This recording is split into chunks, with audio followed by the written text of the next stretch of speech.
Hello friends, hi, good morning to all of you. So ఇవాళ నేనైతే తెలంగాణ ప్రజల కోసం అయితే మంచి గుడ్ న్యూస్ తీసుకొచ్చానండి. అందుట్లో ముఖ్యంగా మన తెలంగాణ రైతులు ఎప్పటి నుంచో వెయిట్ చేస్తున్న రుణమాఫీ అండ్ అలాగే రైతు భరోసా గురించి మంచి అప్డేట్ అయితే తీసుకొచ్చానండి. సో ఎక్కడ కూడా స్కిప్ చేయకుండా చూడండి.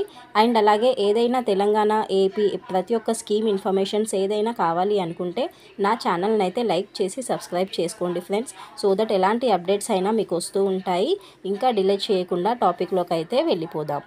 సో మనకు లోక్సభ ఎన్నికల సందర్భంగా రైతు రుణమాఫీ గురించి అయితే మన సీఎం రేవంత్ రెడ్డి గారు అయితే మంచి అప్డేట్ ఇవ్వడం జరిగిందండి. సో ఆగస్టు 15 రైతు రుణమాఫీ చేస్తాము ప్రతి ఒక్కరికి అనేసి అయితే చెప్పడం జరిగింది. సో ఇదొకింత రైతులకు గుడ్ న్యూస్ అని అనుకోవాలి.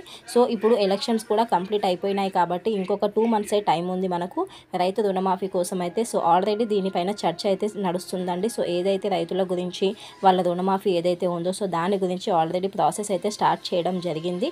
So as soon as possible ఈ రైతు రుణమాఫీని అయితే ఇంప్లిమెంట్ చేసే దిశగా అయితే ఇప్పుడు సీఎం రేవంత్ రెడ్డి గారు అయితే ఫోకస్ చేస్తున్నారండి. So as soon as possible మనకి ఇంకొక 1 monthలో ఏదైతే రైతు రుణమాఫీ ఉందో ఇదైతే వాళ్ళందరికీ అయితే మాఫీ అవుతుంది. సో ఇదొకింత మంచి గుడ్ న్యూస్ అని అనుకోవాలి. ఎందుకంటే చాలామంది రైతులు అయితే రుణమాఫీ కోసం చాలామంది వెయిట్ చేస్తూ ఉన్నారు. సో ఎప్పుడు వస్తాయి అనేసి. సో దానివల్ల వాళ్ళకు చాలా వరకు టెన్షన్ తగ్గడమే కాకుండా ఈ రైతుల రుణమాఫీ కోసం చాలా వరకు అప్పులు తీసుకున్న వాళ్ళు కూడా చాలామంది ఉన్నారండి. సో అలాంటి వాళ్ళకు చాలా వరకు అయితే హెల్ప్ఫుల్ అయితే అవుతుంది ఈ రైతు రుణమాఫీ కానీ అవుతే. సో ఇంకొక 1 monthలో ఇదైతే మీకు కంప్లీట్ అయిపోవడం అయితే జరుగుతుంది. అండ్ అంతేకాకుండా రైతు భరోసా గురించి కూడా ఒక అప్డేట్ అయితే ఇవ్వడం జరిగిందండి.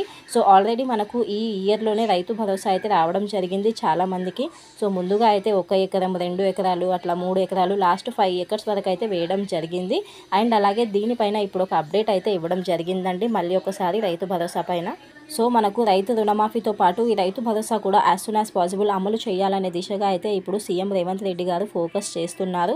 కాకపోతే ఇప్పుడు ఏదైతే రైతు భరోసా ఉందో సో దానికైతే కొన్ని కండిషన్స్ అయితే పెట్టడం జరుగుతుంది.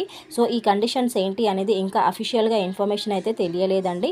బట్ నాకు తెలిసినంత వరకు ఇన్ఫర్మేషన్ ఏంటంటే ఏదైతే భూములు మనము రైతు ఎకరానికి మనం డబ్బులు తీసుకుంటున్నామో సో అవన్నీ సాగు భూములు ఉంటేనే ఇప్పుడు మనకు రైతు భరోసా కూడా వర్తిస్తుందని సమాచారం. బట్ దీనిపైన ఇంకా అఫీషియల్గా ఎలాంటి ఇన్ఫర్మేషన్ అయితే లేదండి.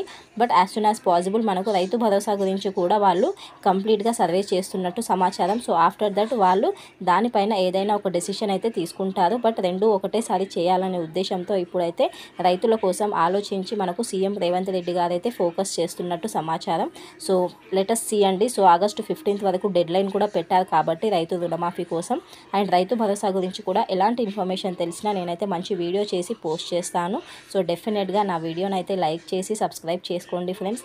లైక్ చేస్తే ఇంకా కొంతమందికి అయితే హెల్ప్ఫుల్ అవుతుంది. So thank you for watching. Please do like and subscribe అయితే చేసుకోండి ఫ్రెండ్స్. అండ్ అలాగే ఒక్క విషయం అయితే గుర్తుపెట్టుకోండి, ఏవైతే మీరు బ్యాంక్ డీటెయిల్స్ అయితే ఇచ్చారు కదా రైతు రుణమాఫీ కోసం, రైతు భరోసా కోసం, సో ఆ బ్యాంక్ డీటెయిల్స్ అనేది అప్ టు డేట్ ఉన్నాయా, ఈ కేవైసీ కంప్లీట్ అయ్యిందా లేదా అనేది చూసుకోండి. లేకపోతే మీకే ప్రాబ్లం అయితే అవుతుంది. So thank you once again and bye అండి. నెక్స్ట్ వీడియోలో కలుద్దాం.